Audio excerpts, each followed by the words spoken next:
Sim, meus amigos, muito bem. Olá, olá para vocês sintonizados nas redes sociais do Futebol Alternativo TV. Muito prazer, sou Sérgio Oliveira e começa agora a edição de número 2 do Giro da Série C, falando tudo o que aconteceu na segunda rodada do Campeonato Brasileiro da Série C, a nossa terceira divisão nacional. Que beleza, muita coisa aconteceu.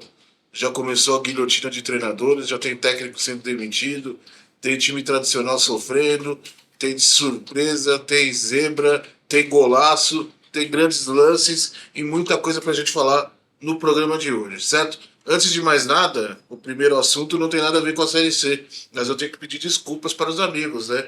Que ontem à noite não tivemos FATV ao vivo, né? Não tivemos programa ao vivo ontem à noite por problemas técnicos, o computador pifou, o HDMI não funcionou, por conta de um cabo HDMI não tivemos programa, veja só, né? Estamos na era da tecnologia e ainda dependemos dos cabos, não é verdade? Então, peço desculpas, não tivemos programa ao vivo, nem não tivemos programa na segunda-feira, tivemos que colocar reprise na TV Paradise e ficamos com esse buraco aqui no canal do YouTube da FATV. A gente já está resolvendo. O problema foi inclusive nesse laptop, hein, cara. Morreu o HDMI do laptop, é o que tem de cabo HDMI aqui, um monte, testamos um monte, nenhum funcionou. E não foi por falta de tentativa. Peço desculpa aos amigos que estavam ansiosos para ver os comentários a respeito das divisões de acesso e para assistir a FATV, mas vamos nos acertando, certo? Temos uma semana para correr atrás aí, para arrumar o computador, para tentar consertar, para ver o que está certo aí, para a semana que vem a gente ter programa ao vivo de novo, né? E cumprir com a nossa missão de toda segunda-feira, que é levar a palavra do futebol alternativo para vocês, certo? Como o giro da Série C é gravado, a gente está gravando aqui, né? E vamos editar e pôr no ar à noite aí. Estou gravando aqui agora 11h30 da manhã de terça-feira, hein? Você, meu amigo, tá aí se preparando para almoçar, eu tô aqui gravando o programa. Que beleza, hein, cara? Um abraço aí aos amigos que estão curtindo a vida enquanto eu estou trabalhando. Que beleza. Então, vamos lá falar do Série C? Sem mais delongas, segunda rodada, campeonato que está se tornando bem interessante, hein? Né? Muitas coisas para a gente falar, vamos falar os resultados e depois analisar jogo por jogo aí de tudo que aconteceu nessa rodada. Vamos pôr na tela aí os resultados da segunda rodada. Segunda rodada que começou lá no sábado, começou no estádio Domingão, no Ceará. O Floresta empatou em 1-1 com o Santa Cruz. Na Fonte Luminosa, em Araraquara, a Ferroviária perdeu em casa para o Botafogo da Paraíba, para o Belo, 2-0. Na Arena Barra, em Santa Catarina, o Barra fez 3-0 no Maranhão Atlético Clube, no nosso demolidor de cartazes. No Jonas Duarte, em Anápolis, o Anápolis perdeu em casa para a Inter de Limeira, por 2-1. No Estádio Centenário, em Caxias do Sul, Caxias 1, Confiança 0, vitória Grená aí contra o Dragão de Aracaju. Na Curuzu, jogo bem interessante, jogo entre dois favoritos ao acesso aí, Paysandu Brusque 1, Paysandu tropeçando aí dentro de casa. No Brinco de Ouro da Princesa, em Campinas, tivemos Guarani 2, Volta Redonda 0, já acendendo aí a luz de emergência no Volta Redonda, a luz de atenção no Volta Redonda.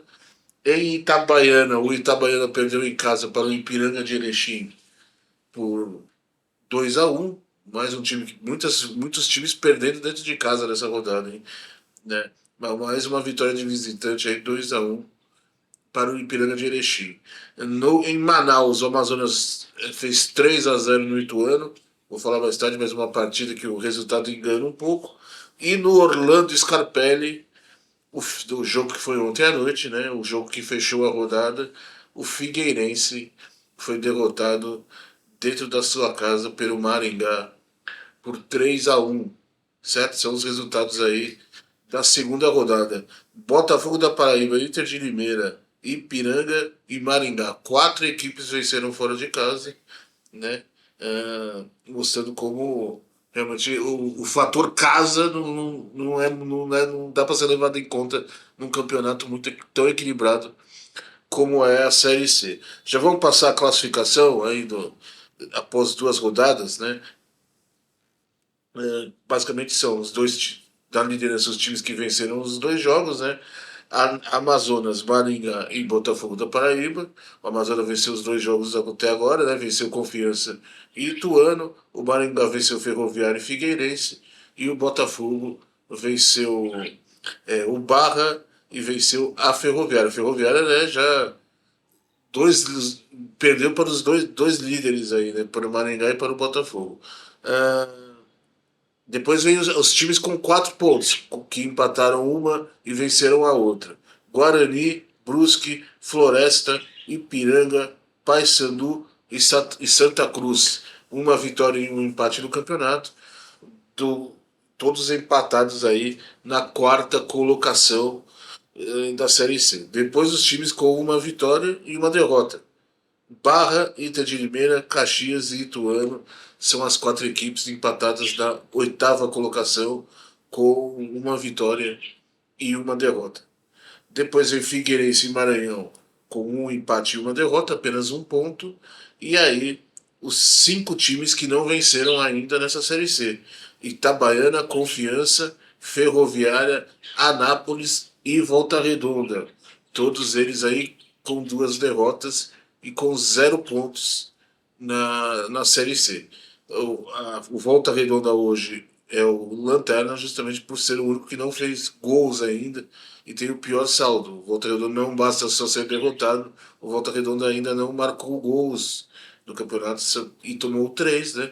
Tomou 2-0 do Guarani, 1-0 do Paysandu, tem -3 de saldo o Voltaço. Ainda muito no começo, né? Não dá para analisar muito da classificação, né? Mas a princípio, né? Amazonas e Botafogo da Paraíba são times que a gente sabe que vão brigar pelo acesso e brigar pela ponta da tabela.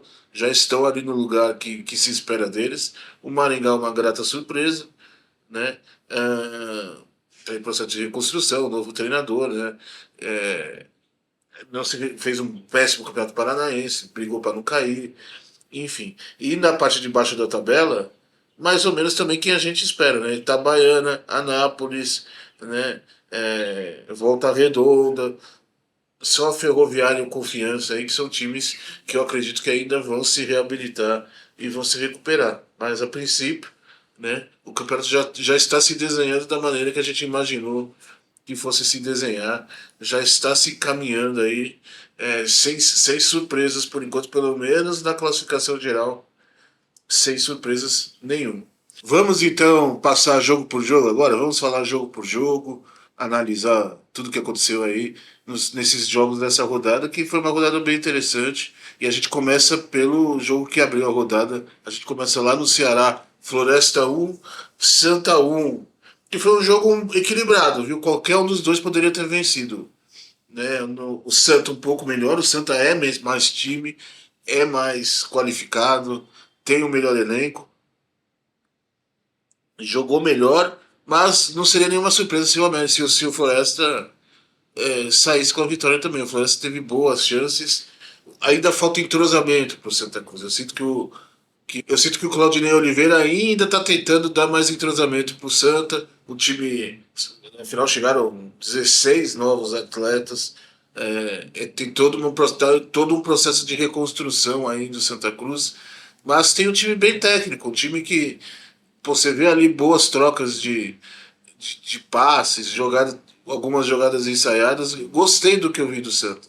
O Santa me empolgou, embora pegou um adversário duro. O Floresta é um time chato. Poderia sim ter vencido o Santa jogando dentro de casa. Apesar do Demisson, o goleiro, ter sido destaque. Demisson, que é um ótimo goleiro, revelado pela Portuguesa de Desportos, inclusive o Demisson. Não sabia que ele estava lá no Floresta, chegou agora ao Floresta, né? Foi uma das contratações do Floresta aí para a Série C. Foi o destaque do jogo. Ele é realmente um excelente goleiro. E a torcida do Santa está entusiasmada, né? A torcida do Santa está otimista, mas ainda falta entrosamento, né? Falta ali ter a semana inteira de treinamento, é uma boa agora. Acredito que para a próxima rodada contra o Confiança, se eu não me engano, é o próximo jogo do Santa, o Claudinei Oliveira já vai dar mais corpo e mais cara de time para o Santa. Destacar que o Santa reclama de um pênalti, né? Vamos ver aí o lance que o Santa Cruz reclama, né, que poderia ter garantido a vitória aí da Cobra Coral, né, que pra mim fala, aí, claramente pênalti, né? Acho que não tem o que falar. O juiz cego não viu esse pênalti. Aliás, que rodada horrorosa para a arbitragem, né? Vamos falar, vamos reclamar mais da arbitragem ao longo do programa de hoje, né? E tá na hora da CBF tratar a Série C e a Série D da maneira com a seriedade que o campeonato merece. Já passou da hora. Vocês se lembram quando quem assiste a FA TV há mais tempo, aí quem acompanha aqui o meu trabalho e o canal há mais tempo, sabe que quando lançaram, saiu as primeiras notícias de que a FIFA queria implementar o VAR, que a FIFA queria, estava criando o conceito de VAR, eu comentei aqui. Eu sou a favor do VAR se o VAR tiver em todos os jogos, né? E do jeito que tá, não tá legal. A gente precisa ter VAR na Série C. A gente precisa ter VAR na Série D. Por que só Série A e Série B tem VAR? Né? Por que a CBF continua tratando a Série C e a Série D com desdém? Trata a Série C e a Série D como se fosse um campeonato café com leite. A gente tem projetos sérios na Série C, a gente tem projetos sérios na Série D, tem muito dinheiro envolvido. Né? Tem times o Barra tem muito dinheiro, o Santa Cruz é SAF, o América de Natal é SAF, tanto na Série C, a Portuguesa, tanto na Série C quanto na Série D, tem muito dinheiro envolvido, tem projetos envolvidos, projetos sérios envolvidos. E aí tudo pode acabar por causa de um erro de arbitragem, porque um juiz mal intencionado não viu um pênalti, porque um juiz simplesmente errou porque é ruim. Chega de depender da arbitragem. Tem que ter VAR na Série C, tem que ter VAR na Série D. É o mínimo. É o mínimo. Direitos iguais para todos. Todo mundo é filiado igual à CBF. Tanto quem está na Série A, quem é o atual campeão brasileiro ou quem é o último colocado da Série D. Todo mundo é filiado igual e todo mundo tem que ser tratado de maneira igual. Tem que ter VAR para todo mundo. Se tivesse VAR nesse jogo de Floresta e Santa Cruz, com certeza o VAR chamaria o juiz e seria marcado o pênalti. Né? O mesmo vale para outros jogos que a gente vai falar aqui, a gente vai pôr os lances dos outros jogos que as torcidas estão reclamando aí. Tem que ter VAR, né? O futebol precisa de mais credibilidade. Como que um empresário vai investir o dinheiro dele num esporte que não tem credibilidade nenhuma? Um esporte que tem manipulação de resultado por causa de máfia de aposta, um esporte que depende do árbitro para garantir uma vitória. Aí ele coloca o dinheiro dele no time e o time perde o campeonato porque o juiz erra um pênalti, porque o juiz não enxergou um lance que deveria ter marcado. E aí ele perde todo o dinheiro dele, todo o investimento dele. Como que o empresário vai colocar dinheiro num time de futebol se o esporte não tem credibilidade nenhuma? Você não vê juiz de basquete errando, você não vê juiz de vôlei errando, você não vê máfia de aposta no basquete, no vôlei, no tênis, no handball. Por isso que todos esses times têm aí patrocínios fortes e estão bem estruturados com uma boa carga de dinheiro, né? Enquanto o futebol está ali sofrendo com manipulação de resultados, sofrendo com erro de arbitragem e com falta de credibilidade. A CBF tem que olhar para isso, tem que tratar o Campeonato Brasileiro da Série C e da Série D de uma maneira mais séria e pôr VAR, e colocar o VAR em todos os jogos. E o Santa, sim, foi prejudicado. Foi pênalti e o juiz não marcou, a gente não sabe por quê. Porque é ruim, porque é cego ou porque estava mal intencionado mesmo. A gente não pode, não sabe, né? É uma pena que já na segunda rodada a gente tem que vir aqui e falar isso, né? Mas, resumindo, Santa e Floresta e Santa, acho que a torcida do Santa está entusiasmada. Pelos comentários que eu li, a torcida do Santa está gostando do que está vendo, tem muita gente empolgada e acho que se o Claudinei Oliveira tivesse tempo de treinar o time, de entrosar o time e de encaixar aí as peças que estão chegando. Tem gente no departamento médico ainda, tem algumas dos jogadores contratados ainda não estrearam. Quando todo mundo estrear e todo mundo tiver 100% e o Claudinei Oliveira dá aquela é, azeitada no time, acho que o Santa vai engrenar e vai brigar pelas cabeças do campeonato. Certo?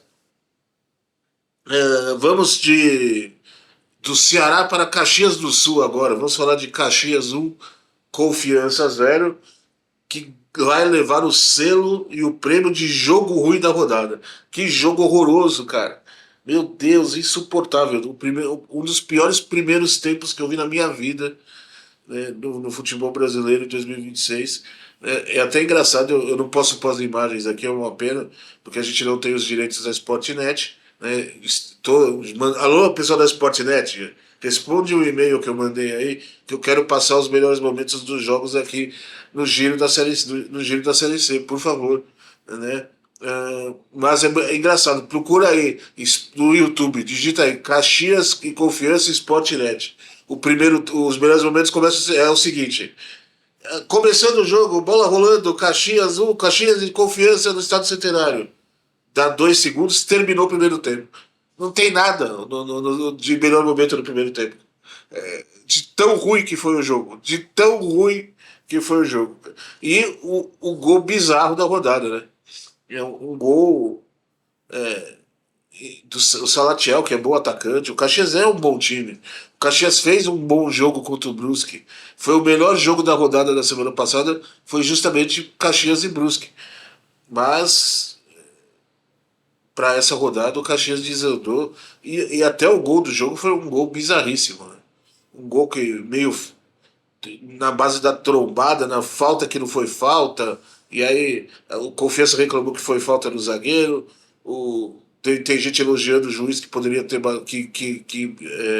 que não marcou a falta e deu vantagem, porque acho que o Salatiel sofreu falta. Enfim, foi o famoso gol trancos e barrancos do Salatiel. O Salatiel é bom atacante, o Calisson também é bom atacante. O Caxias é um bom time e eu acredito que mais uma vez vai brigar pela parte de cima da tabela. O Confiança já está me preocupando, tá? O Confiança já é a segunda rodada seguida que o Confiança faz o jogo ruim da rodada. Vocês se lembram, semana passada, o jogo ruim da rodada foi Confiança 0, Amazonas 1. Essa semana, Caxias 1, Confiança 0. O Confiança está sendo um imã de jogos ruins. Né? Será que por culpa do próprio Confiança? Né? Será que tem a ver isso? Confiança não me enche os olhos nem um pouco. E isso é perigoso. Né? 2 rodadas já que o time não faz um bom jogo e já acende uma luzinha de emergência, uma luzinha de atenção lá para os lados de Aracaju, porque campeonato de tiro curto, o Confiança tem que acordar. Acredito que vai se recuperar, tem time para se recuperar, mas se vacilar um pouquinho, perde o fio da meada e quando perceber está brigando contra o rebaixamento para a Série D. Vamos agora para Manaus. Vamos falar do líder do campeonato, o Amazonas 3, Ituano 0. Jogo que o placar engana, tá? Primeiro tempo muito ruim. Não tem o que falar do primeiro tempo desse jogo. Um 0-0 truncado, poucas chances de gol, calor, campo ruim, enfim, calor, 0-0 feio na primeira rodada. Mas no segundo tempo o jogo melhorou muito e o placar engana, tá? Como eu já disse, parece que 3-0 o Amazonas dominou o Ituano e sobrou em campo, mas não. O Ituano não jogou mal, meteu bola na trave, teve boas chances de gol, mas o Amazonas foi desencantar lá para depois dos 30 do segundo tempo. Acho que o primeiro gol foi 31 do segundo tempo. Até então o jogo estava muito equilibrado e o gol do Amazonas saiu no momento que o Ituano estava melhor ainda em campo. Né? As mexidas do treinador do Amazonas deu certo, né? E melhorou muito. E o Amazonas achou os 3 gols ali, marcou 3 gols de uma maneira de um atrás do outro. Né? 30, 35 e 40 do segundo tempo foram os 3 gols do Amazonas, que melhorou muito com a mexida do treinador. A vitória é toda méritos dele, né? Porque colocou o Rafael Tavares e o Rafael Tavares desequilibrou. Né? E até acho que é uma boa estratégia colocar o Rafael Tavares. Rafael Tavares que é bom jogador, né? E é uma boa estratégia colocar o Rafael Tavares no segundo tempo. Todo mundo sabe que ele não aguenta jogar o jogo inteiro. Ele não tem preparo físico, já está mais para lá do que para cá, né? Ele não aguenta jogar tudo. E aí o Rafael Tavares entrou, desequilibrou, aproveitou que o Ituano cansou, o Ituano vem de uma maratona de jogos, né? Vale lembrar que tanto Ituano quanto Ferroviária jogaram no meio da semana, né? Enquanto estava todo mundo treinando, os dois entraram em campo em jogos nervosos, jogos complicados, jogos decisivos aqui na Série A2 do Paulista. É o ônus de estar disputando uma outra campanha em paralelo à Série C, né? O Ituano cansou e tudo culminou ali para o Amazonas vencer o jogo, né? A mexida do treinador do Amazonas, que mudou o time, Rafael Tavares desequilibrando, somado ao cansaço do Ituano, resultou em Amazonas 3 e Ituano 0. Mas é um placar que engana, tá? Não venha pensando vocês que o Ituano jogou mal, ou que o Amazonas sobrou em campo. Foi um bom jogo lá no Carlos Zammit ou Zammit, até hoje não sei como se pronuncia, mas foi um bom jogo lá em Manaus.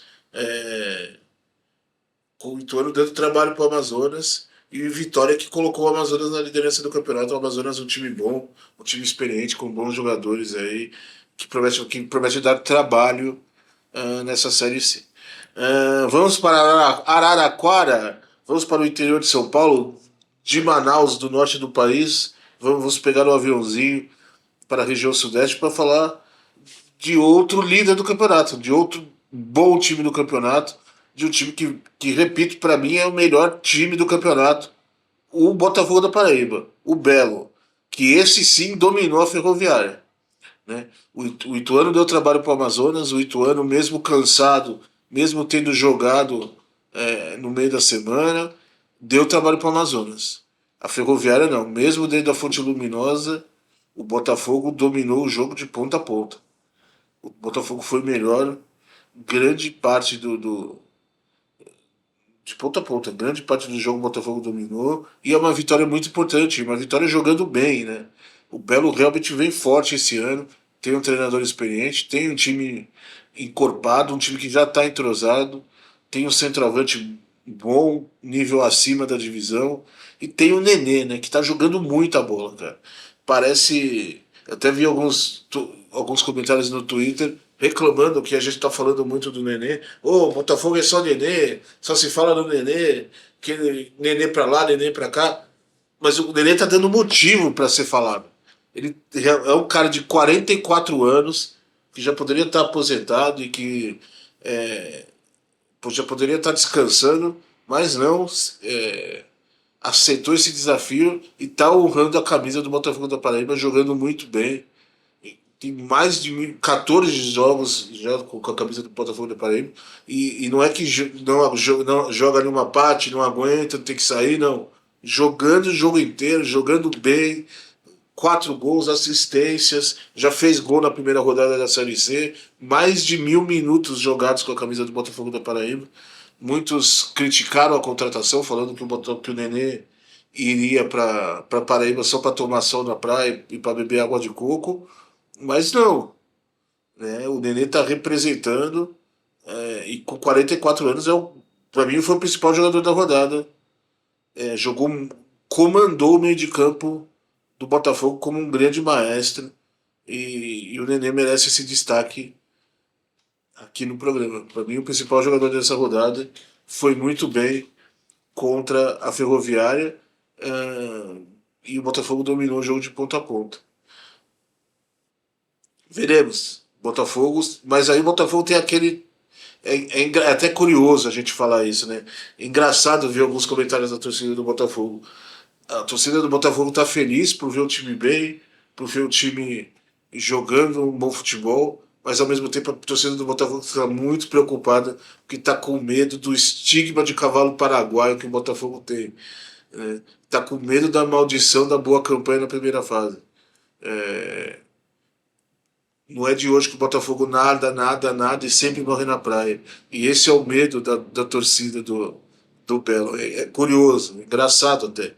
Porque estão felizes por ver o time jogando bem, mas extremamente preocupados, com medo do futuro, com medo de ver o time amarelar mais uma vez, jogar como nunca e perder como sempre. Eu sei como que é. O português esse ano tá assim, né? Síndrome de Holanda na Copa do Mundo. Joga como nunca, perde como sempre, chega nas partidas decisivas, mas acaba perdendo quando tem que ganhar, né? Veremos como vai ser esse ano. Não tenho bola de cristal aqui para prever o futuro se o Botafogo, né, não sou vidente. Mas o que eu posso falar do hoje é que hoje o Botafogo é o melhor time do campeonato. Hoje o Botafogo está jogando muita bola. Hoje o Nenê é o maestro do time, está honrando a camisa do Botafogo. E o Botafogo vai dar trabalho nesse campeonato, você pode ter certeza. Time muito bem treinado pelo nosso querido Lisca doido.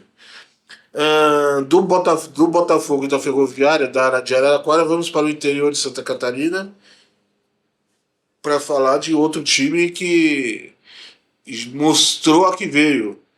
Primeira vitória do Barra na Série C, nosso atual campeão da Série D, 3-0 no Maranhão, e mostrou que veio. O Barra dominou, poderia ter goleado o Maranhão. Poderia ter sido facilmente uns 5 ou 6. Né? O Maranhão com muitos problemas defensivos e o Barra jogando bem. Barra marcando saída de bola, controle de jogo. É um time bem treinado, um time que se conhece, um time que está desde o ano passado jogando junto. Cléo Silva, Eltinho, bons jogadores, dominou a partida. É verdade que a chuva atrapalhou um pouco, choveu bastante lá no interior de Santa Catarina, e, e isso atrapalhou um pouco. O Barra é um time muito técnico, né? E a bola troca muitos passes e fica complicado.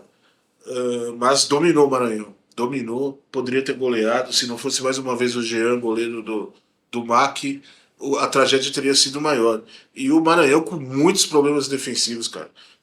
Toda bola aérea era um quiprocó na zaga do Maranhão, cara. Parece que os atacantes do Barra tinham 2 metros de altura e os zagueiros do Maranhão 1,5 metro. Não venceram uma bola aérea. Né? Tanto que acho que 2 dos 3 gols foram de cabeça, o terceiro foi de pênalti, e o Maranhão sofreu muito com saída de bola, o Barra apertando a saída de bola, e os zagueiros entregando toda hora, e muitos pênaltis. Né? Já em 2 jogos o Maranhão já fez 3 pênaltis. O gol contra o Guarani que o Maranhão sofreu foi de pênalti, e o Barra, e nessa rodada mais 2 pênaltis, cara. Né? Em 2 jogos, 3 pênaltis é muita coisa. A defesa do Maranhão está sofrendo muito. E o Marcinho Guerreiro tem que tomar cuidado com isso, né? Tem que prestar atenção nisso, né? Treinador do Maranhão, para tentar acertar aí o sistema defensivo do MAC, senão o Maranhão vai sofrer nessa Série C.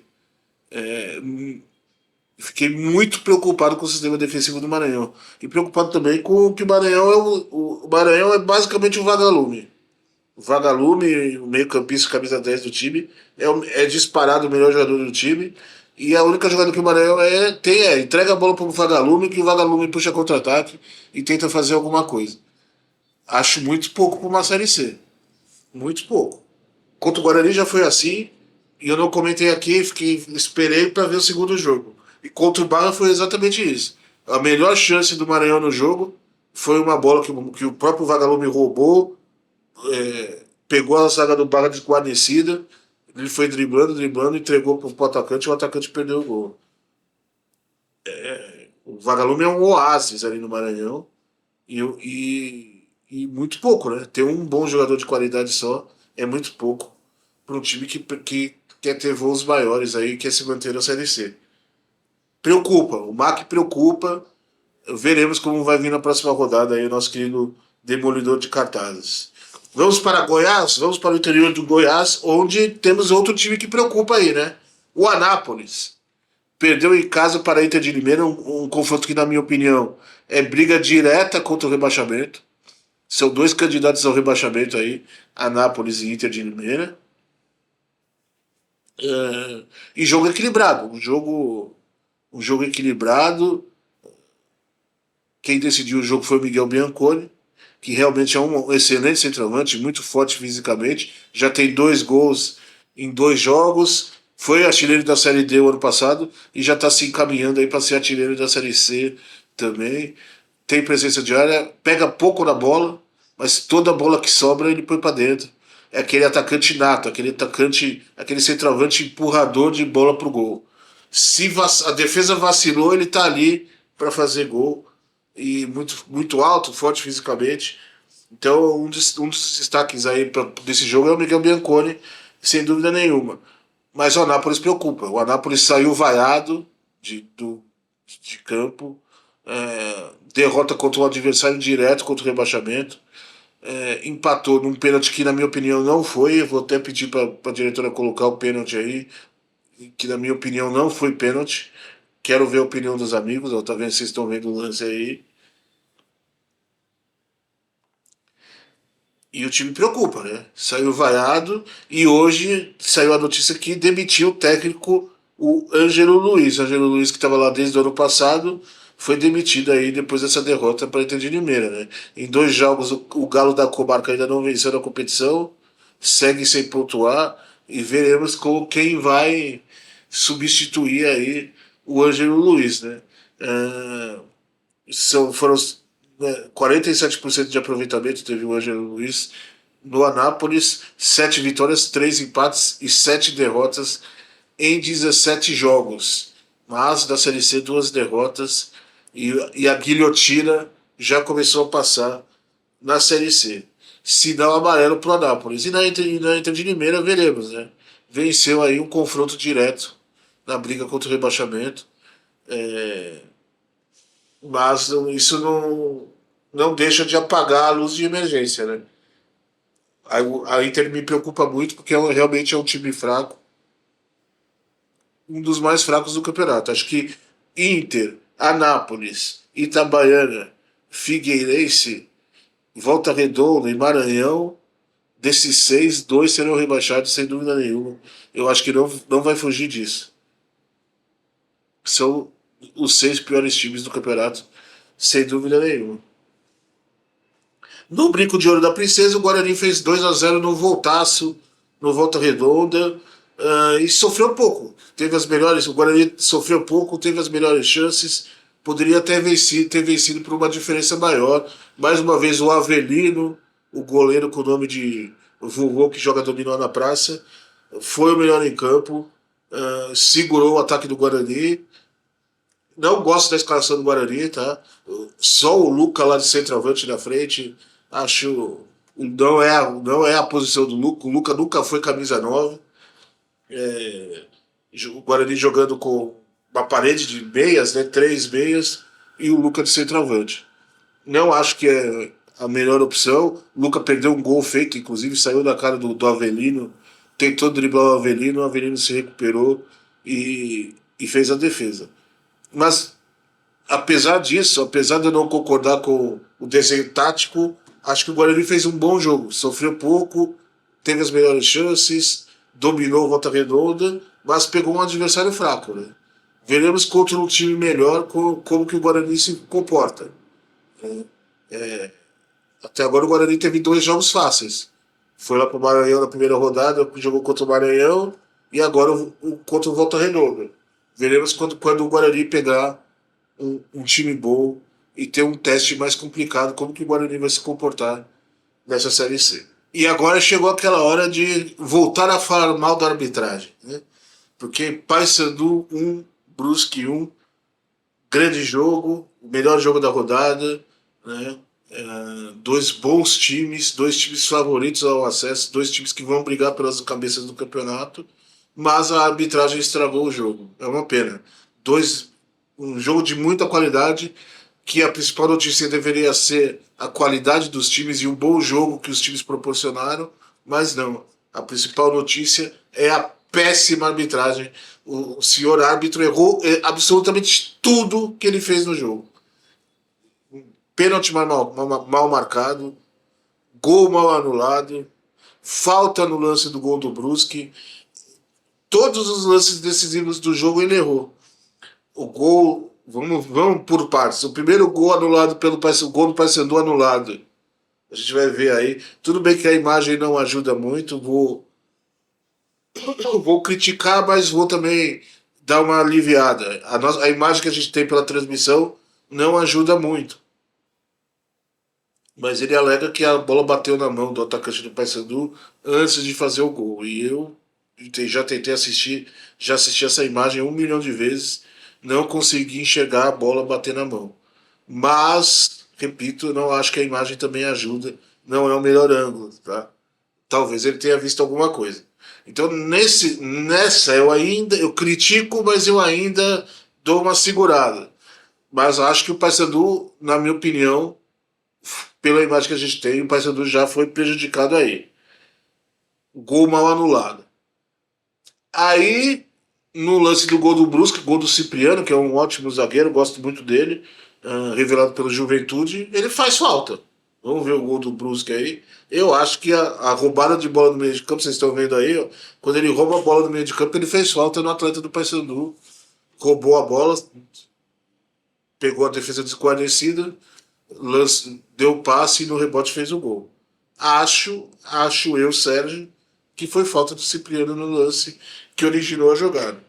O juiz deveria ter anulado o gol do Brusque, mas não anulou. E o lance decisivo da partida que marcou aí o empate do Paysandu com pênalti do Cipriano, que também absolutamente não foi nada. Vamos ver o lance aí.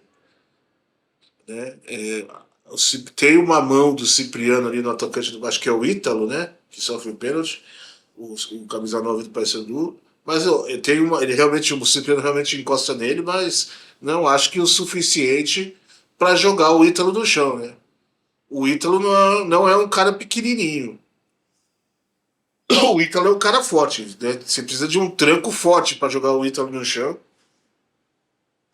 E, na minha opinião, o Ítalo se jogou aí e o juiz entrou na lábia dele. Né? Então, o nosso querido árbitro aí estragou um jogo que tinha tudo para ser um dos melhores jogos da rodada. E, mais uma vez, tudo que eu falei no jogo do Floresta com Santa Cruz vale para o jogo do Paysandu e do Brusque. A gente precisa de VAR na Série C. Se tivesse VAR, esse jogo teria um resultado bem diferente. A Série C precisa ser tratada de maneira mais séria pela CBF. E os clubes têm que cobrar. Os clubes têm que cobrar o VAR. Não adianta ter VAR só nas partidas da segunda fase. Tem que ter VAR o campeonato inteiro. Tem que ter VAR do primeiro ao último jogo. Todos os jogos tem que ter VAR, porque vale muita coisa. Tem projetos grandes envolvidos, tem muito dinheiro envolvido, tem a credibilidade de um esporte envolvido. E hoje em dia o futebol está muito manchado por conta de todos esses erros de arbitragem, manipulação e tudo mais. É uma pena. Falando de futebol, e saindo do momento remédio aqui da semana, que é o momento remédio da arbitragem, tivemos sim um dos melhores jogos da rodada, com dois dos bons times da rodada. Destacar o Marcinho, meio-campista do Paysandu, também um dos bons craques da rodada aí ao lado do Nenê, né? O Marcinho jogou muita bola, né? Domina, é o maestro. Se o Nenê é o maestro do Botafogo da Paraíba, o Marcinho é o maestro do Paysandu, jogador acima do nível da divisão, que tem muita visão de jogo, é habilidoso, tem muita visão de jogo, dá passes açucarados ali para os atacantes do Paysandu. Mas vale o que eu disse semana passada, né? O Paysandu não tem camisa 9. O Ítalo que me perdoe, mas não dá, cara. Não dá.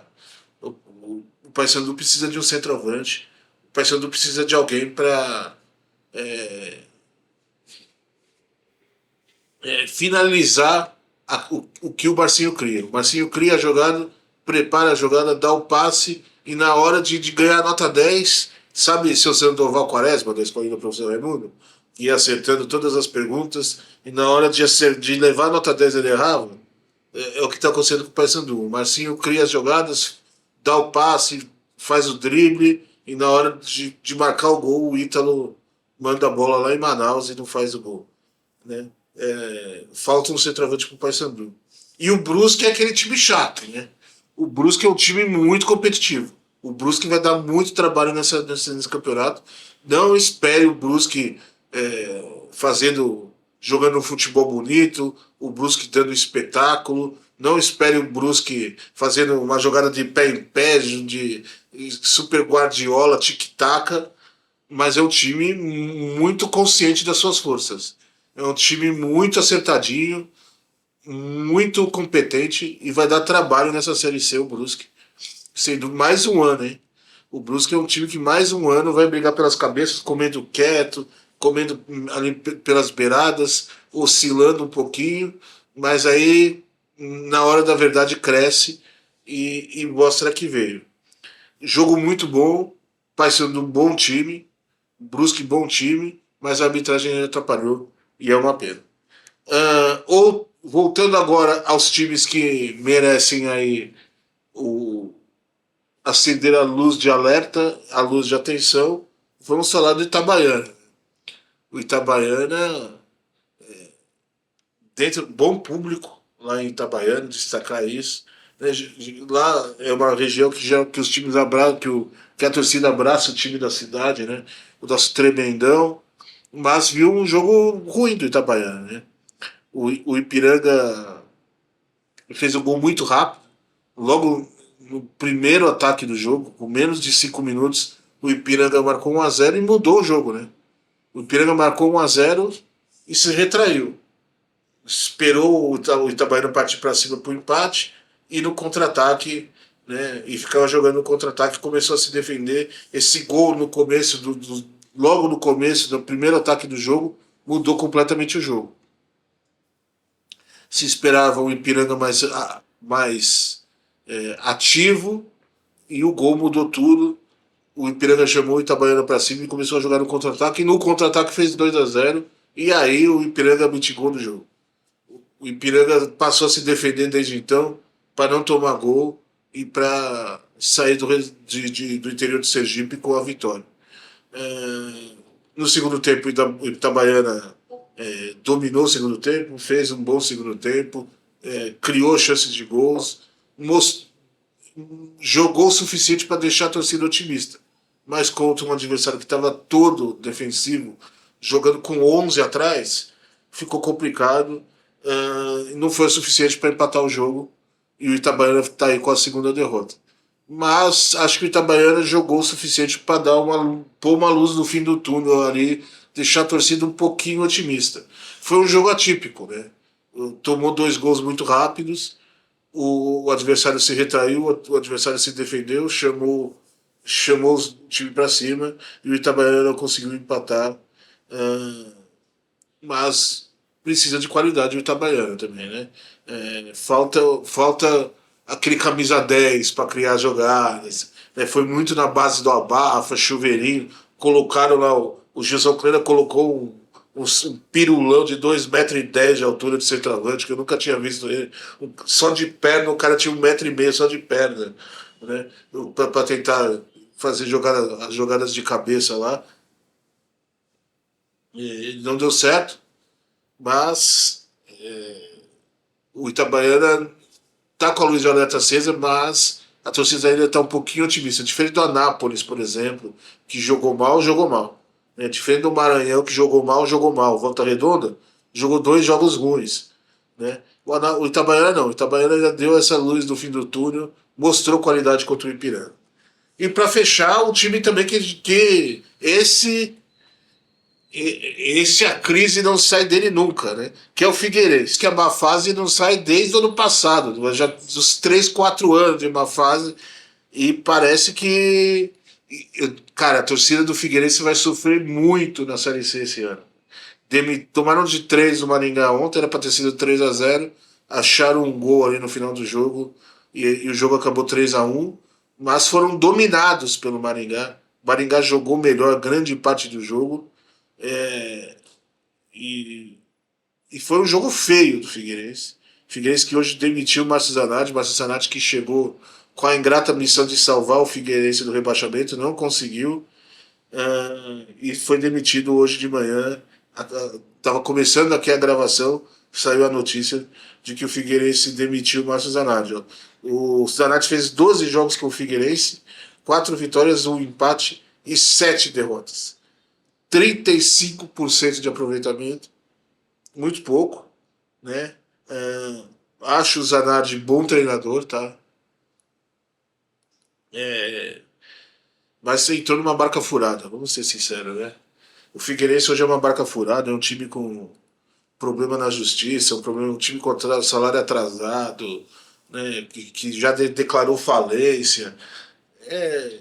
Infelizmente, o Figueirense, espero que não, porque tem camisa e tem tradição, né? Mas acho que o Figueirense vai de arrasta pra cima. Não sei. Não tenho muito otimismo com relação ao Figueirense. Jogou muito mal ontem. Foi dominado pelo Maringá. 3-0 seria um resultado justíssimo. Acharam um gol lá no final do jogo.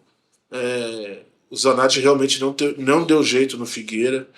E, e demitido aí. Veremos quem vem. Quem vai ser o maluco que vai aceitar embarcar nessa barca furada que hoje é o Figueirense.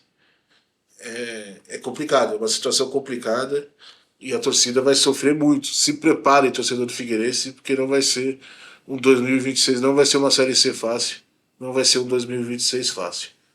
Tá certo? Então, passamos aí jogo por jogo, né, os meus 2 centavos a respeito de cada jogo. E uma rodada bem interessante. Estou gostando da Série C. Série C disputada, Série C que está se desenhando sendo um campeonato bem legal. Vamos passar como vai ser a terceira rodada, quais são os jogos da terceira rodada para a gente fechar o nosso giro aqui. No Batistão, teremos Confiança e Santa Cruz. Confiança com 2 derrotas, já pega mais um jogo complicado contra um dos bons times do campeonato, Santa Cruz, que a tendência é melhorar, né? Se ganhar corpo e ganhar entrosamento, acredito que o Santa Cruz deva vencer esse jogo e é favorito aí contra Confiança. No Limeirão teremos um duelo do interior paulista, um clássico do interior paulista, Inter de Limeira e Ituano jogam no Limeirão, sábado, 5 horas da tarde. Confronto de Série A2, né? Confronto que se repetiu na Série A2, e o Ituano com a cabeça no jogo do acesso, vai jogar o jogo do acesso para subir para voltar para a primeira divisão do Campeonato Paulista. Em Volta Redonda, no Raulino de Oliveira, o Volta Redonda recebe o Caxias. Jogo que promete também, hein? Volta Redonda precisando mostrar serviço. Me preocupa muito Volta Redonda. Um time que no papel é fraco. E vai pegar esse Caxias aí que fez bons jogos até agora. Contra o Brusque fez um bom jogo. Contra o Confiança foi um jogo mais feio. Mas criou boas chances, né? Veremos. Candidato a jogo ruim da rodada, mas eu acho que o Caxias vence o Volta Redonda no Raulino de Oliveira. Ituano e Inter de Limeira, o Ituano é favorito. Na Curuzu, aí sim vamos ter jogo bom, hein? Paysandu e Barra. O Barra quase do Oiapoque ao Chuí, hein? O Barra saindo do interior de Santa Catarina e indo a Belém pegar o Paysandu na Curuzu. Jogo que promete muito, hein? Promessa de jogo bom. 2 bons times do campeonato aí. Veremos como o Papão se comporta contra o Barra e como o Barra também vai se comportar jogando contra um dos favoritos aí, né? Contra o Botafogo só se defendeu, não fez nada, não fez um bom jogo contra o Botafogo. Veremos como vai ser contra o Paysandu. No Colosso da Lagoa, Ipiranga de Erechim e Anápolis, provavelmente o Anápolis já estreando aí um novo treinador contra o Ipiranga. Veremos também como o Ipiranga vai se comportar, né? Contra um adversário mais fraco, né? Contra um adversário em crise. É o tipo de jogo que o Ipiranga não pode perder ponto. Em Manaus, o Amazonas pega o Maranhão. Provavelmente vitória do Amazonas nesse jogo também. Acho que o Amazonas vence o MAC. E acho que o Marcinho Guerreiro é o próximo a dizer adeus aí. Estou com essa leve impressão. No Brinco de Ouro da Princesa, Guarani e Itabaiana. O mesmo que eu falei para o Ipiranga vale para o Guarani. O Guarani tem que mostrar serviço, vai pegar um dos times fracos do campeonato, tem que vencer sem deixar dúvidas, tem que vencer jogando bem e dominando. Olha o Figueirense, no Orlando Scarpelli, o Figueirense pega simplesmente o melhor time do campeonato. Que fase, hein? Figueirense e Botafogo da Paraíba. E aí? Né? O que será que vai acontecer? Vai pegar simplesmente o melhor time do campeonato e a promessa de sofrimento para o torcedor do Figueira. Mais sofrimento domingo que vem no Orlando Scarpelli. E aí chegamos aos 2 jogos de segunda. No domingão, Floresta e Ferroviária se enfrentam. Ferroviária jogando a vida nesse meio de semana aí pela Série A2.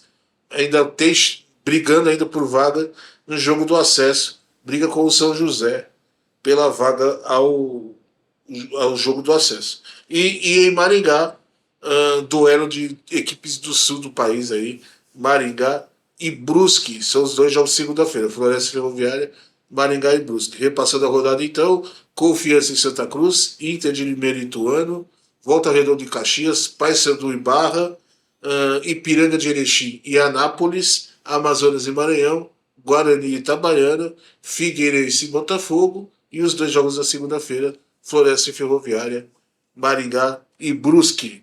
Tá certo? Espero que vocês estejam gostando aí do guia da Série C, não, do giro da Série C. Já que eu falei de guia, vale fazer o jabá do guia da Série C do nosso Felipe, do Revista Série Z, que a FA TV está lá presente, falando sobre Ituano, falando sobre Inter de Limeira, né? Um abraço aí pro Felipe, que sempre prestigia a FA TV e sempre.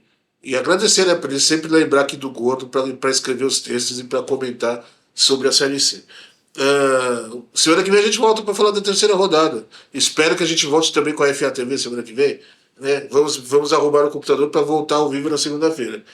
Quinta-feira tem Jornal da Série D. Vocês não percam também, que farei o mesmo programa que a gente fez aqui só sobre Série C. Vamos fazer quinta-feira apenas sobre a Série D, tá certo? Então, uma rodada de suco pro pessoal, na garrafinha chique. E semana que vem eu estou de volta com o giro da Série C, falando da terceira rodada desses jogos que a gente acabou de passar para vocês, certo, pessoal? Um abraço, uma boa semana para todos, divirtam-se, curtam a vida, tchau, até.